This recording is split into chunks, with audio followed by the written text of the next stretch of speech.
Imagine this. You're 34, living paycheck to paycheck in a one-bedroom apartment that smells like burnt wiring and cheap coffee. When the phone rings, and a lawyer you've never met tells you your grandfather just left you 47 acres of Montana heaven, complete with a mountain stream so clear you can read tomorrow's regrets in it, and a private gravel road that's been in the family since 1923, and you're standing there holding the deed, feeling like you finally won the cosmic lottery, until you drive up that same gravel road one crisp October morning and find 36 brand-new luxury homes squatting on your land like they own the place, SUVs crunching over the stones your granddad laid by hand.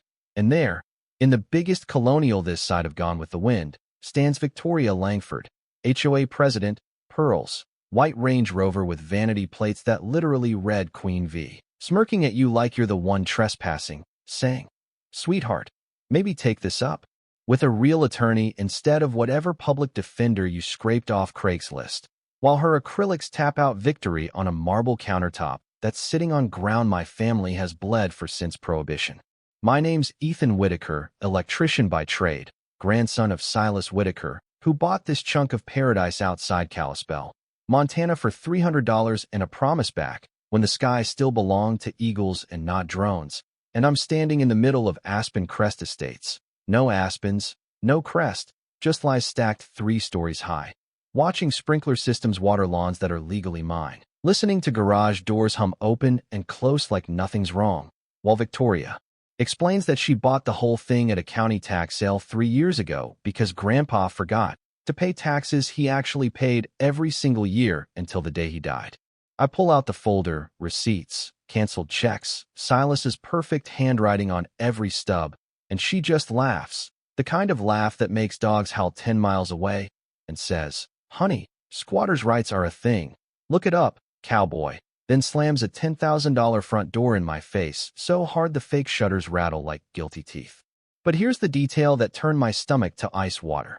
Every single one of those 36 homes, every Tesla, every golden retriever, every kid on a scooter, depends on one narrow gravel road that dead ends at the county highway, my private road, the one Grandpa maintained with his own hands for 70 years, the one that now has a brand new electronic gate at the entrance with Victoria's smiling face on the keypad instructions.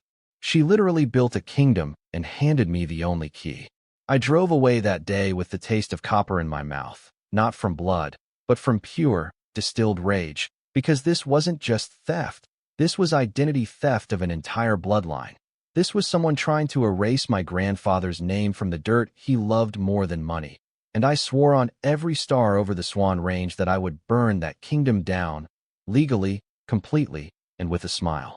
So I hired Rebecca Holt, the kind of property rights attorney who keeps a shotgun behind her office door and wins cases before breakfast. And within 48 hours she confirmed what my gut already knew. There was never a tax sale. Victoria Langford and her cousin Deputy Clerk Darren Langford had simply invented one, forged documents, pocketed bribes, and started pouring foundations before the ink was dry on Grandpa's death certificate. Armed with truth thicker than a Montana winter, I marched back to Aspen Crest Estates, ready to serve papers, only to find Victoria had installed a 12-foot iron gate across my road, spikes on top, cameras, keypad, the whole medieval package. And when I started photographing it, she sent private security goons in tactical pants who looked like they ate nails for fun, one of them actually resting his hand on what I'm pretty sure was not a taser, telling me, "Private property, son, turn around, or we turn you around." That night, she emailed every homeowner calling me a violent squatter and known domestic terrorist, complete with a blurry photo of me holding a deed like it was a bomb.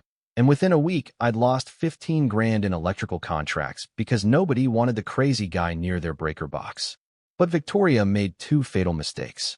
First, she put that gate on my road, which is the legal equivalent of handing me a confession signed in blood. Second, she forgot electricians know exactly which wires keep the lights on. While she was busy running her little protection racket for $150 a month times 36 homes, plus special assessments for legal funds that went straight into her Birkin bag, I started meeting the people inside the walls. Madison Parker, young mom from house number 19, found me at the gate one morning pushing a stroller and crying so hard her mascara ran like war paint, whispering, We gave everything for this house, our entire savings, and now you're saying we don't even own the dirt under it. And when I showed her the forged documents, her knees buckled, because these weren't villains. These were teachers, nurses, young families who'd been sold the American dream by a professional liar. That's when the guilt hit me like a crowbar to the chest, because taking the land back meant taking their homes, and I wasn't sure I could do that to innocent people until Madison looked up with fire in her eyes and said, "Then let's burn her down together." Turns out Madison's husband Connor was a forensic accountant who could make spreadsheets sing, and once he started digging, he found Victoria had collected almost $1 million in fees and spent maybe 30 grand on actual landscaping, the rest vanishing into offshore accounts like smoke and mirrors style. Word spread quietly, carefully, neighbor to neighbor, until half the subdivision was secretly meeting in basements, passing around photocopies of county records like samizdat in Soviet Russia. And when Victoria called a mandatory HOA meeting with $500 fines for no-shows, 27 families showed up ready to riot. That same week, the FBI knocked on my apartment door. Special Agent Ramirez sat at my kitchen table, badge shining like Judgment Day, and laid out the truth that turned my blood to antifreeze. Victoria Langford wasn't just a greedy Karen. She was the queen-pin of a multi-state land theft syndicate that had stolen over 400 acres across Montana, Idaho, Wyoming, Colorado, forging tax sales, building subdivisions, disappearing with the money before anyone noticed. And when someone did notice, well, accidents happened. House fires, car wrecks, heart attacks that weren't heart attacks. Agent Ramirez needed one thing: a confession on tape, because Victoria was too smart to put anything in writing anymore. So I swallowed the biggest lie of my life, put on my best broken man face, and walked back into the dragon's lair wearing a wire that felt like a heartbeat against my ribs. Monday morning, frost still clinging to the pines, I knocked on Victoria's door with slumped shoulders and a voice I practiced until it cracked on cue. Told her I was broken, ready to walk away if she'd just explain how she pulled it off so I could sleep again. And she invited me in like a cat playing with a half-dead mouse, poured coffee that cost more per cup than my hourly rate, and for 23 glorious minutes bragged about every detail: how her cousin Darren forged the tax sales, how building inspectors looked the other way for envelopes of cash, how they'd done it 5 times before and made $18 million, how sometimes people have accidents when they won't quit. And when she leaned in close enough for me to smell her Chanel No. 5 mixed with pure evil and whispered, "You should really be careful driving mountain roads at night, Ethan." The wire caught every syllable of the death threat that finally gave the feds what they needed.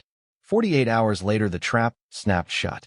Victoria called an emergency community meeting at the Kalispell Civic Center to denounce the terrorists trying to steal your homes, showed up in pearls and righteous fury, only to find the room packed with 300 residents, undercover FBI, and me standing at the podium with Grandpa's original survey map rolled out like a battle flag. Agent Ramirez stepped forward, badge flashing under the lights, and read Victoria Langford her rights while the entire town watched on their phones in real time. But I waited until the cuffs clicked before I dropped the hammer. "Ladies and gentlemen," I said, voice steady as the mountains, "every house in Aspen Crest Estates sits on land that belongs to the Silas Whitaker Family Trust. But I'm not here to make widows and orphans tonight. Tomorrow morning, I'm donating all 47 acres to the newly formed Flathead Community Wyland Trust. Every family who bought in good faith keeps their home at exactly what they paid. No profit, no loss. The only person losing tonight is the woman who thought she could steal a dead man's legacy and sell it by the square foot."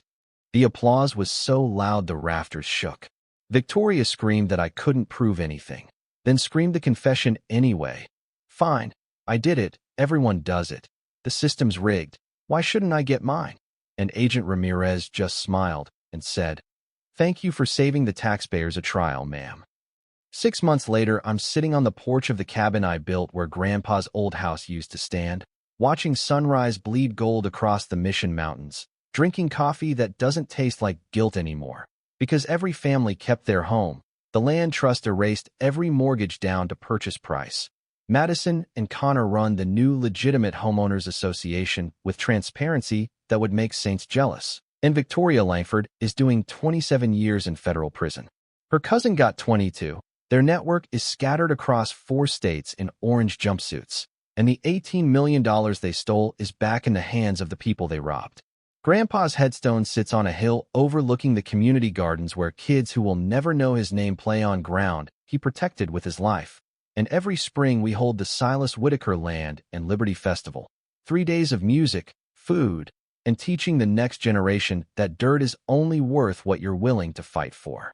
Some nights I still wake up smelling smoke that isn't there, hearing Victoria's voice promising accidents on mountain roads, wondering if I went too far, if turning an entire neighborhood into refugees for even 1 second was justice or cruelty.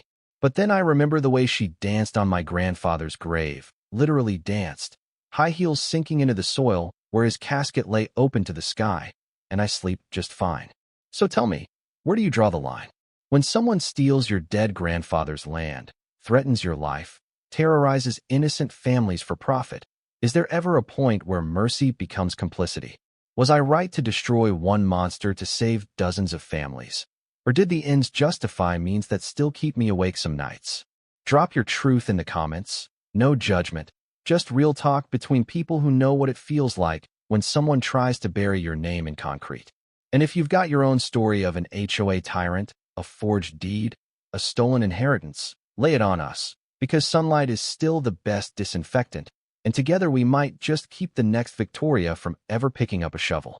Hit subscribe, ring that bell, share this with anyone who's ever been told their family's blood doesn't matter against a big enough bank account. Next week, how a retired schoolteacher and 300 angry guinea fowl bankrupted a billionaire's golf resort. You're not going to believe the ending. Until then, keep your deeds close, your wires hot, and your heart Montana strong. This is Ethan Whitaker, signing off from land no one will ever steal again. See you in the comments.